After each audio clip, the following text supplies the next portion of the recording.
ನಮಸ್ಕಾರ ಸ್ನೇಹಿತರೆ. ಕೆಲವರು ಮನೇಲಿ ಈ ಥರ ಮಕ್ಕಳು ಇರ್ಬೋದು. ಏನಂತಂದರೆ ಸಾಯಂಕಾಲದೊತ್ತು ಓದು ಅಂತ ಇದ್ದಂಗೆ ಸಾಮಾನ್ಯ ಮನೇಲಿ ಹೇಳ್ತಾರಲ್ಲ, ರೂಮಲ್ಲಿ ಕೂತ್ಕೊಂಡು ಓದೋಗು ಅಂತ. ಸರಿ, ರೂಮ್ಗೆ ಹೋಗ್ತಾರೆ, ಬಾಗಿಲು ಹಾಕ್ಕೊಂಡು ಒಳಗಡೆ ಓದ್ತಾ ಇರ್ತಾರೆ.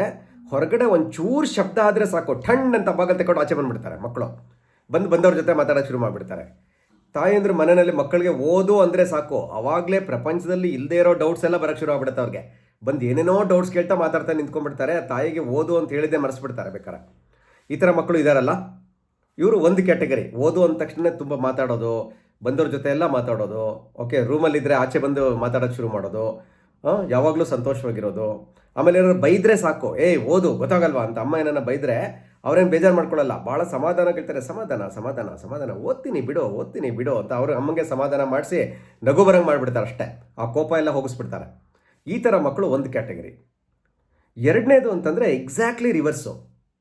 ಮೊದಲನೇ ಕ್ಯಾಟಗರಿ ಮಕ್ಕಳು ರೂಮಲ್ಲಿರ್ತಾರೆ, ಯಾರಾದರೂ ಬಂದರೆ ಆಚೆ ಬಂದು ಮಾತಾಡ್ಸೋಕ್ಕೆ ಶುರು ಮಾಡ್ತಾರೆ.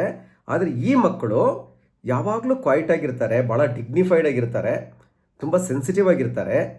ಈ ಮಕ್ಕಳು ಹಾಲಲ್ಲಿ ಕೂತಿರ್ತಾರೆ, ಯಾರಾದರೂ ಮನೆಗೆ ನೆಂಟರೋ ಫ್ರೆಂಡ್ಸೋ ಬಂದು ಅಂತಂದರೆ ರೂಮ್ಗೆ ಹೋಗಿ ಬಾಗಿಲು ಹಾಕ್ಕೊಂಡ್ಬಿಡ್ತಾರೆ.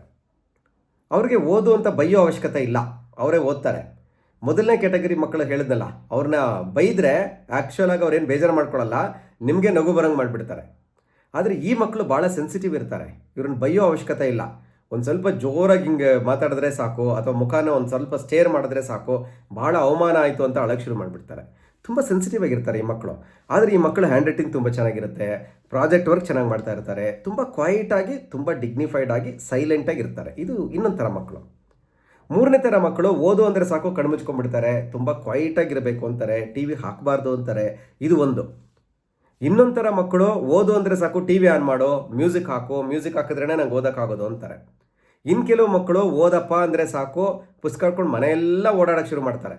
ಅಥವಾ ಓದು ಅಂದ್ರೂ ಒಂದು ಕಡೆ ಸುಮ್ಮನೆ ಇರಲ್ಲ, ತಲೆ ಎಲ್ಲಾಡಿಸೋದು, ಟೇಬಲ್ ಕುಟ್ಟೋದು, ಅದೆಲ್ಲ ಗುಯ್ ಅಂತ ಏನೋ ಮಾತಾಡೋದು, ಈ ಥರ ಶಬ್ದ ಶುರು ಮಾಡಿರ್ತಾರೆ. ಈ ಥರ ಬೇರೆ ಬೇರೆ ರೀತಿ ಮಕ್ಕಳನ್ನು ನಾವು ನಮ್ಮ ಮನೆಯಲ್ಲೇ ನೋಡ್ತೀವಿ. ಈ ಮಕ್ಕಳಿಗೆ ಸರಿಯಾಗಿ ಓದುವಂತೆ ಮಾಡೋಕ್ಕೆ ಏನು ಮಾಡಬೇಕು? ಎಲ್ಲ ಮಕ್ಕಳಿಗೂ ಒಂದೇ ಮಂತ್ರ ಅಪ್ಲೈ ಆಗಲ್ಲ. ನಾನು ಹೇಳಿದ್ನಲ್ಲ, ಮೊದಲನೇ ಮಕ್ಕಳಿಗೆ ಬೈದರೆ ಬೇಜಾರಾಗಲ್ಲ, ಆದರೆ ಎರಡನೇ ಮಗುನ ಸ್ವಲ್ಪ ಬೈದ್ರೂ ತುಂಬ ಸೆನ್ಸಿಟಿವ್ ಆಗಿರ್ತಾರೆ. ಆದ್ದರಿಂದ ಈ ಮಕ್ಕಳಿಗೆ ನಾವು ಮನೆಯಲ್ಲಿ ಸರಿಯಾಗಿ ಓದಿಸೋದಕ್ಕೆ ಏನು ಮಾಡಬೇಕು ಅನ್ನೋದು ವಿಷಯವಾಗಿ ಒಂದು 3-4 ವಿಡಿಯೋಗಳನ್ನು ನಾನು ಮಾಡೋನಿದ್ದೀನಿ. ಅದರಿಂದ ದಯವಿಟ್ಟು ನನ್ನ ಮುಂದಿನ ವಿಡಿಯೋಗಳಲ್ಲಿ ಈ ವಿಷಯದ ಬಗ್ಗೆ ಬರೀತೀನಿ. ತಮಗೇನಾದರೂ ಪ್ರಶ್ನೆಗಳಿದ್ದರೆ ತಾವು ದಯವಿಟ್ಟು ಕಮೆಂಟ್ ಸೆಕ್ಷನಲ್ಲಿ ಹಾಕಿ. Thank you so much for listening. Thank you.